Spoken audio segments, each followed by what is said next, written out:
Welcome to Easy Learning.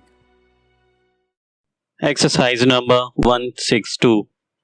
I think there is room, indeed, I am sure there is room for something more on the topic I have mentioned before.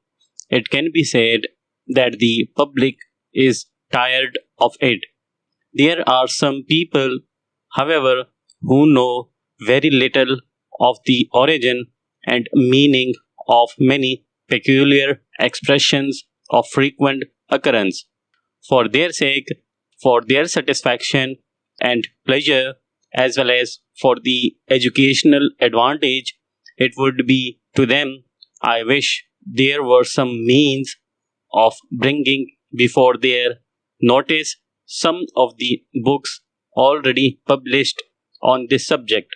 Full stop.